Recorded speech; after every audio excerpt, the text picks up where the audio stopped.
Hello students, आज एक बहुत ही इम्पॉर्टेंट टॉपिक मोशन चैप्टर का और साथ ही उतना ही टिपिकल टॉपिक है। इसे आज डिस्कस करने वाले हैं, ग्राफिकल रिप्रेजेंटेशन। ठीक है। सबसे पहले हम बात करेंगे डिस्टेंस टाइम ग्राफ की। आप देख रहे हैं 3 तरीके से इसको हम डिनोट करेंगे। क्वेश्चन ऐसे आ सकता है कि आप uniform speed, non uniform speed, object at rest को कैसे शो करोगे ग्राफ में। तो देखिए, सबसे पहले अगर आपको आता है डिस्टेंस टाइम ग्राफ को प्लॉट करके दिखाइए, तो ग्राफ लेंगे या फिर अपनी कॉपी में ओ ए, ये वाई एक्सिस है, जानते होंगे, ये एक्स एक्सिस है। हमेशा एक्स एक्सिस में हमको टाइम लेना है और ये हमारा डिस्टेंस है। तो देखिए, ये सीधी लाइन जा रही है, यानी कि इक्वल इंटरवल में, इक्वल इंटरवल ऑफ टाइम में इक्वल डिस्टेंस कवर किया बॉडी ने। तो यानी कि स्पीड कितनी है, यूनिफॉर्म स्पीड है। तो डिस्टेंस टाइम ग्राफ में डिस्टेंस भी है, टाइम ग्राफ है, बचा के डिस्टेंस है, इसमें टाइम है, तो बचा क्या, यानी हम निकाल क्या रहे हैं, हम ऑटोमेटिक समझ जाएंगे, हम निकाल रहे हैं स्पीड। तो ये यूनिफॉर्म स्पीड का है पहला ग्राफ। अब नॉन यूनिफॉर्म, कभी पहले घंटे में मान लीजिए 20 किलोमीटर, अगले दूसरे घंटे में मान लीजिए स्पीड कम हो गई है, बढ़ गई है। इस तरीके से ये नॉन यूनिफॉर्म स्पीड जो है वो इस तरीके से शो करेंगे। और ये देखिए, ये बड़ा इम्पॉर्टेंट है।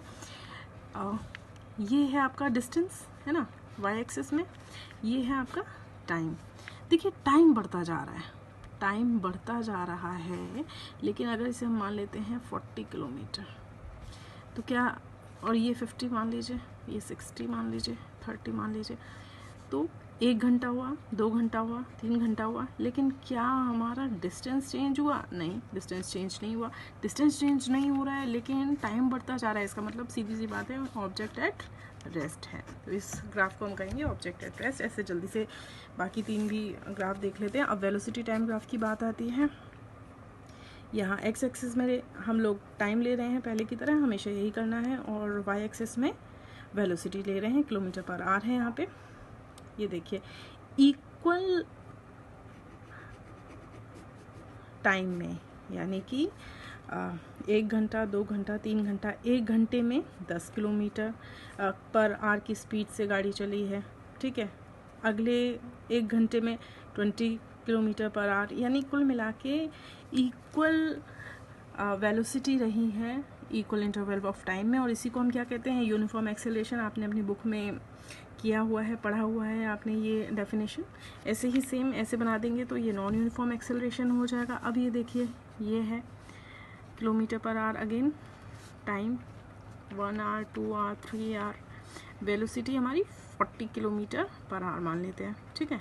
तो 40 किलोमीटर पर आवर में ही जब पहला घंटा हुआ तब भी 40 किलोमीटर पर आवर में चल रही थी, दूसरे घंटे में पहुंचे तो भी 40 किलोमीटर पर आवर पे चल रही थी, तीसरे घंटे में पहुंचे तो भी 40 किलोमीटर पर आवर में चल रही थी। यानी ये यूनिफॉर्म वेलोसिटी, मतलब सेम वेलोसिटी, कोई वेलोसिटी में चेंज नहीं आया, ना कम हुई है ना बढ़ी है। देखिए, यहाँ पे कम बढ़ना दिखा रहे हैं, यहाँ पे इक्वल अमाउंट है, तो यहाँ पे क्या होगा, यूनिफॉर्म वेलोसिटी, या फिर कोई एक्सेलरेशन नहीं हो रहा है।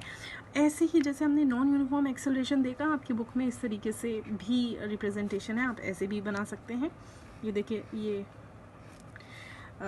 वेलोसिटी बढ़ रही है, कम हो रही है, अगले टाइम में फिर बढ़ रही है, तो इसे भी हम क्या कहते हैं, नॉन यूनिफॉर्म एक्सेलरेशन। एक और टर्म आता है रिटार्डेशन, डिक्लेरेशन। उसमें क्या होता है, वेलोसिटी टाइम, तो ये लगातार डिक्रीज होती जाती है, बुक में भी देख लेना आप, तो इसे हम रिटार्डेशन कहते हैं।